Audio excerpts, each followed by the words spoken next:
Hello, everyone, and thanks for joining us for Access City Council. I'm your host, City of Las Vegas Communications Director David Riggleman. Coming up on this show, casinos across Nevada begin to reopen, and George Floyd is honored with a unity rally at Floyd Lamb Park. The councilwoman who represents Ward 2 is Victoria Seaman, and of course she joins me now. Welcome back to the program. How are you? Thank you for having me. Good I'm to see you good. again. It's been a tough couple weeks. It has, and it's been a tough couple of months. You add that in the weeks, it's been an interesting and challenging year, 2020.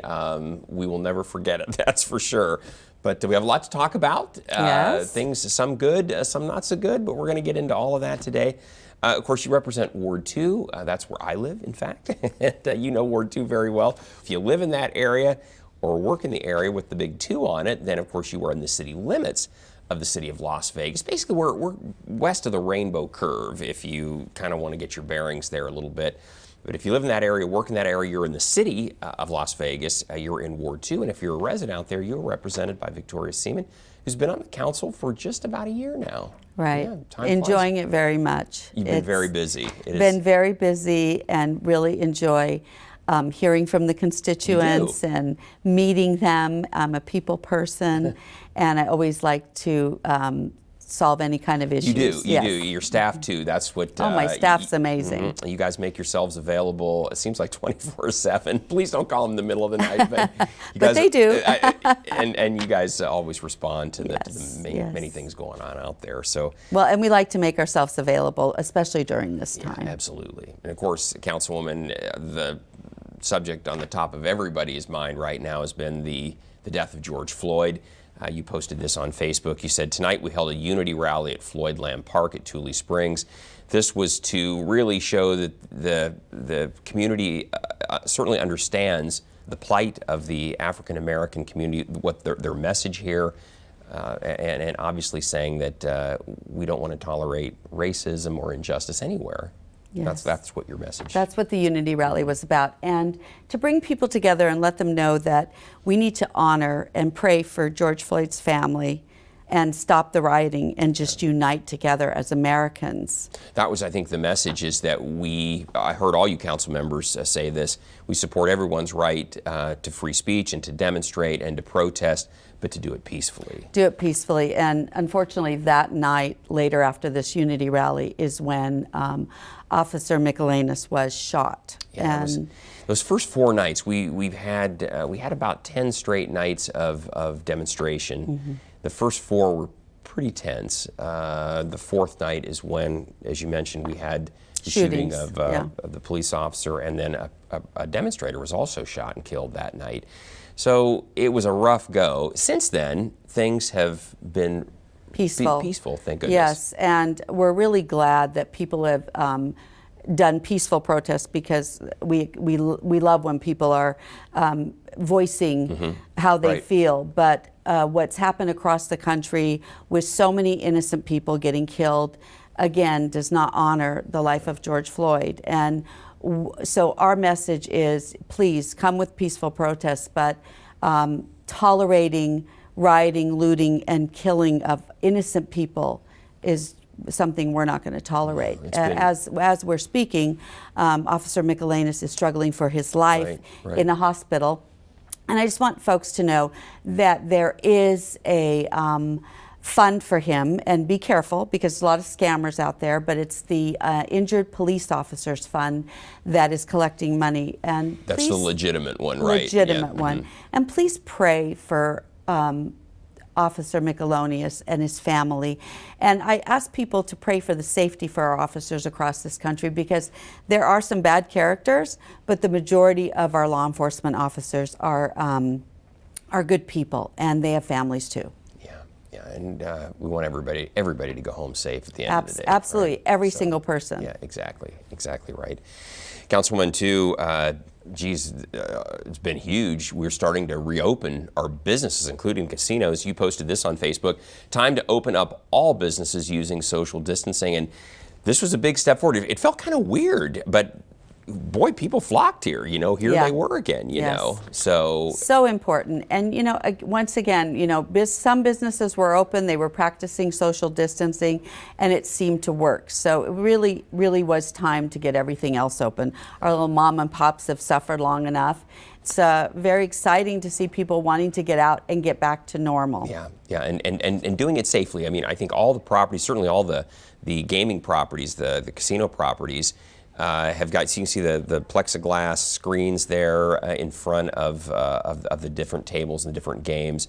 Obviously trying to do this, but doing it responsibly to where everybody will be safe. Bar areas, you have to be served. You can't just go up to the bar in places, but that's probably going to change when we get into phase 3, phase 4. Things will open up more. But right now, it seems like we're back to normal. Well, we have plenty of traffic out there. Exactly. And people are adjusting to this pretty well. Everybody thought, well, how's it going to work? How's this going to happen? Well, we don't really seem to have missed too much of a beat. We've been doing it for a long time. Yeah, exactly. So up and running there, that's really good. And then, Councilwoman, you're always busy, you and your team, and I got a kick out of this. You posted this on Facebook. You said, in recognition of Corrections Officers Week, my team dropped off donuts for all our fabulous corrections officers. And the corrections officers, folks, really are literally behind the scenes. And forgotten sometimes. So true. And so they work in the prisons. They have a tough job. So we dropped off some masks too. They were short of some masks, so we brought some masks and donuts. And we always just want to kind of say, hey, we're here, we remember you, we think about you, and they really appreciate it. For sure. Done a great job through this pandemic as well. Just an incredible job of keeping the inmates and their fellow corrections officers free of COVID-19. They sure did. So they did a fantastic job through all of that. We're really happy. That was obviously a challenge because the jails can get pretty crowded sometimes. Oh, yes. And their population is close together. They've done a great job of, maintaining a healthy environment. Chief Freeman, she's amazing. Yeah, she saw her. She was the lady in the mask holding the donuts and the blue gloves. Marshals. Yes. Right, she does. She does our Department of Public Safety. And then, Councilwoman, you had posted this on Facebook as well. You said a big thanks to the faith community and City Serve Las Vegas for providing much needed free testing while opening up our state. And this is our religious community helping get people tested, right? That's correct. So City Serve reached out to all the faith leaders. They reached out to our office as well to help facilitate it. And they wanted to provide, they felt it was something they wanted to give back. And they did free testing. I'm not sure if they're still doing it, but almost every weekend they were partnering up with churches. Faith Lutheran was one of them. Right. And that's where we were at in those photos. And just giving back. Everybody was a volunteer. The medical people and up front doing the tests, the churches, everybody was volunteer. So we wanted to go by and support them and drop them off some donuts and say, we really appreciate what you're doing in the community. I think that's done a lot to give people a sense that it's safe to get out again. There's been so much testing. People think, well, I think I might have had it, or I felt like I could have had it. Well, you get tested, and then it's like, well, I'm okay. At least this moment in time. It's important. It's important, and especially since so many folks don't have insurance, they don't know where to go. And this was free testing. If you had insurance, they would bill it. But you had to make an appointment, and it was like a drive-through. It was just amazing the way that they organized it. They hundreds of people. Exactly, took advantage. And that's been going on across the valley. But kudos to faith City community Serve, and City Serve for getting out and doing all of that. Because any kind of undertaking like that takes a lot of organization. And you want to be safe while you're doing it as well. And they were able to get all those volunteers, medical personnel. It was just amazing. And it's been a challenge. They set that up. They have a school there, an elementary school, which had to close through the pandemic. That's they had their challenges as well, but still managed to pull off getting people tested in the community. It was great. Good for them. And thank you for helping and recognizing them and making sure that people knew about it. That was the other thing, too. You helped spread the word that the testing was available there, and that was really good. Yeah.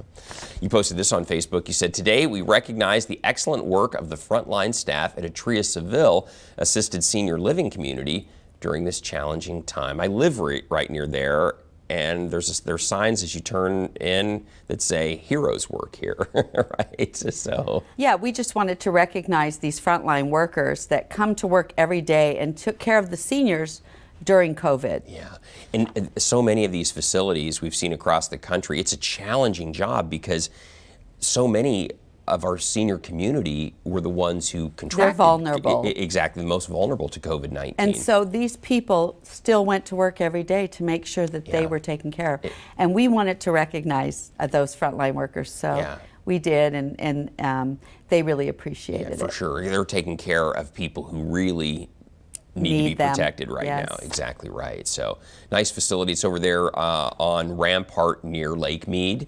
Correct. I drive by it all the time, and it's a great facility. It really great is. Facility. And love the signs out there recognizing there were heroes work here, and you can't help but miss them. You can't help but see them as you go past. You can't miss them, and that's good, especially for the folks that they're looking after.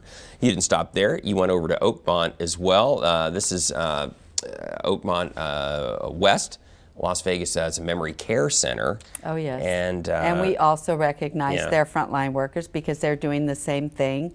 And they recognized our officers by providing them lunch all day. Our Summerlin Command officers, you know, they could come by all day long and pick up a lunch, and they had all kinds of decorations for them and just saying how much they appreciate them. So many people have stepped up to the plate during this time to say, we really appreciate your hard work. You know, Councilwoman, that's really a good point. I think in light of some of the protests that have turned violent and some of the other things that have taken place, maybe lose sight of the fact that there are a lot of people out there still trying to do good things. They're peacefully protesting. They're out helping the community, volunteering, giving of themselves, making sure that others are taken care of. We've seen the good in our community as well. Surely have. You know, you brought up a good point too with the officers having a place to get some food, because during COVID you couldn't go anywhere. It was really tough. Right. So we did arrange for some restaurants to allow them to go on their patios and different things, but it was so nice to see other organizations like the Oakmont say, hey, they can come by here and get a lunch. People are just amazing. They have amazed me during this time, our community, and I'm so grateful to be a part of this community. It's been a challenging time, and I think our challenges still await us with the economy now trying to recover from so many things being shut down. But we'll get through this. We always do. We will. We went through the recession. We've been through some bumps in the road, and we'll get through this as well. So, and one of the things that helps everybody put a smile on their face is that our amenities at many of our parks and city facilities are opening. Our splash pads, just in time for summer, have opened up, and the weather, you know, we've had some really cool days, but you know Las Vegas, it's going to be hot enough soon enough, so these will come in very handy. They certainly will, and kids are ready to go out. You know, like adults, we're just ready to socialize again. Of course, keeping our social distancing, but kids need to get out in the sunshine and enjoy some playtime. So I think that by opening our splash pads and our parks, you know, minus the playground area, is good for our children. It's good for our community. Yeah, it is. It is, especially these challenging times, getting out and having a little recreation, just getting your mind off all the pressures that are out there. Things like this really come in handy. So, Councilman, you bring up a good point. Playgrounds still not open. Governor says those will open maybe in phase 3 or 4. But right now, playgrounds remain closed, but our other city facilities are opening up. Right. You know, so that's something for our parents to get their kids out to have some recreation, like you said. And if you're looking for the city's splash pads, where they're located, you can visit our website, lasvegasnevada.gov. Search on there, and you'll be able to find all the facilities that we have, not just in Ward 2, but across the whole city. So, and then, Councilwoman, of course, since you were on last, we've had Memorial Day. And I love this. You posted this on Facebook. You said, I want to thank the American Legion Spirit of Freedom Post 76 for giving me the honor of being part of their Memorial Day laying of the wreath. And this is a wonderful ceremony. It's gone on for a number of years now. If you're not familiar, where a wreath is laid on the water out at the lakes which is in Yes, Ward 2. and this has been a tradition for the American Legion Spirit of Freedom 76, and they've done it every year. And I had the honor of joining them to honor our heroes by laying the wreath out in the boat, and it was just wonderful to be with these heroes and be a part of their ceremony. Very moving. This is a beautiful ceremony. This is very reminiscent of what you'll see at Pearl Harbor, for example, at the Arizona Memorial. And it's a very fitting and moving way to remember Memorial Day, and quite an honor for you to be chosen to be the one to place the wreath. Yes, so, I was honored. It was such an honor. Yeah. And I hope I can do it again next year. I'm sure they'll invite you back. So it's and you had good weather that day too. Oh, I perfect can remember weather. days in the past where it's been a little breezy out there, or a little hot. or a little hot. But it was perfect day. weather. Yeah, yes. we need some perfect days these days. Yes. That's for sure. And then Councilwoman too, want to tell everybody too, Project Memorial. This was really talking about Memorial Day.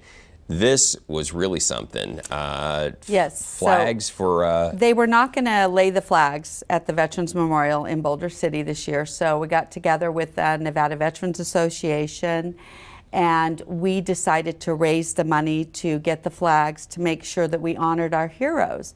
And I can't tell you, it was overwhelming, the money that we raised to buy those flags. And the Injured Police Officers Fund was one of the donors, through a donor, that came through several individuals, several groups, and we said that any money left over would go to veterans groups. And so we've already gave out to a couple, and we have a few more this week we're doing, and there is enough money left over that we are actually going to donate it back to the Injured Police Officers Fund, specifically for Officer Mikalonis. So I'm so grateful that so many people wanted to donate. And look at the flags. That's incredible. We laid 10,600 flags. We had so many volunteers that before they sang the national anthem, within an hour, hour and a half, the flags were laid. Wow. Where did the volunteers come from, Councilwoman? Well, who did you call upon? Social media.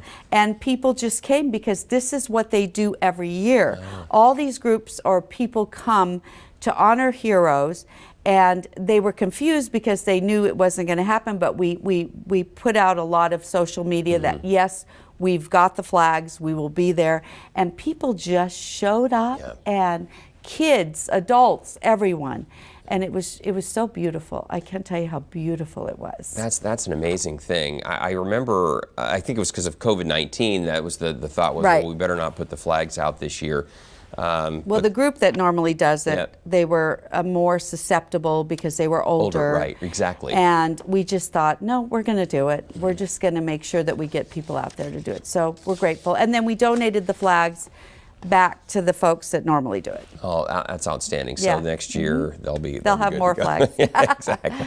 So that's an impressive number, 10,600 flags. And you placed them in an hour? About an hour to an hour and a half. Wow. It was rather quick. And there were just so many people that wanted to place those flags. Wow. So I also want to remind people Las that Vegas, everybody. Yeah, that is our community.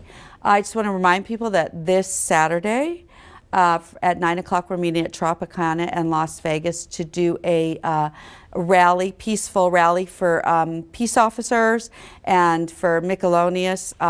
We'll be doing a march down Las Vegas Boulevard to honor our Metro, honor our police officers, and just say, you know, we're here to support you. There's been a lot of, you know, fallen officers across the U.S. Over the last week and a half, 2 weeks, and we kind of want to just honor them. Yeah, it's been a challenging time. The police have been vilified, glorified. It's just been a And there are bad apples. Listen, there's bad apples in everything, but overall, I come from a family of law enforcement. No, you do. Yeah. We know the sacrifices that they make, and we just want to honor them. Yeah. There's so many good ones. Councilman, we had a fire at the Siegel Suites at Las Vegas Boulevard and Washington, and Las Vegas Boulevard and Bonanza, and 4 police officers went to the hospital because they were overcome with smoke trying to get people out. That's right. So that's the kind of work that they do every day as well. So they're all okay. They're all fine. But they were overcome by smoke and heat that day. So. Right. Pretty tough when you're running It's a toward tough a burning job. building as It's a opposed tough to job. running away from it, right? It's a very tough job, and you know, they're sometimes unappreciated because of the bad characters, and there are bad characters, but they're sometimes unappreciated, and quite honestly, I don't know how they do the job. Yeah, tough job. It's really a tough job. Yeah. So we're going to honor them. Yeah. We have a tough job too. You get out there every day doing your job too. So. But like you, we were talking earlier, I love my job. Yeah. I love what I do. I love service. I love public service, and clearly, because you're always out in the community. Yeah. Your door's always open, so to speak. And I have for a great people staff. To take care of problems in the community. I know firsthand. I live in your ward, and you know, I see firsthand what you're doing, what your team is doing, because that's my neighborhood too. So. Yes. But Councilwoman, we're about out of time here. We want to tell everybody out there, hey, we always want to hear from you. So if there's something you'd like to share with Councilwoman Victoria Seaman, you can always find her on Facebook and Twitter. You can also contact her just by picking up the phone. The number is 702-229-2420, or you can send her an email. Her address is vseaman@lasvegasnevada.gov, and she or one of her fine staff will get back to you. You're also on Instagram too. I am. Everything is Instagram. Victoria D. Seaman. Exactly. So. You do a great job on Instagram as well. So my daughter says I post too much, but no, you know. What? You're in touch with your community, and I know you get a lot of response. People follow you, do, yeah. and you hear from them as well. So it's a vehicle for them to communicate. I do. With They you. have a lot of ways to communicate with me, because they do private message me on Instagram, on Facebook. You know, so I'm glad that I have all these channels for people to reach out to me. Yeah, it's been challenging too. I know, because a lot of what we're dealing with right now, they're not really city issues, like the unemployment, for example, state issues, but they can't get through in some places, so they come to us. That's right. And so your staff's been my helping staff's answer been questions amazing. Of all types, whether it's city-related or Yeah. state or federal or whatever it might be. So Yeah, but very grateful. I know that's why we're here, right? We try to at least point them in the right direction, take care of what we can. I think So, that's our job. yeah, I agree. Well, great job on the show here today. We'll have you back in 6 weeks with another update from Ward 2. In the meantime, I want to tell everybody out there, don't miss our next show beginning on June 18th with Ward 5 City Councilman Cedric Creer. You can now catch all of our KCLV shows on Apple TV, Roku, and Amazon Fire. And don't forget, you can watch us live on the internet at kclv.tv. Thanks for watching, everyone. We'll see you next time around. Stay safe, everyone.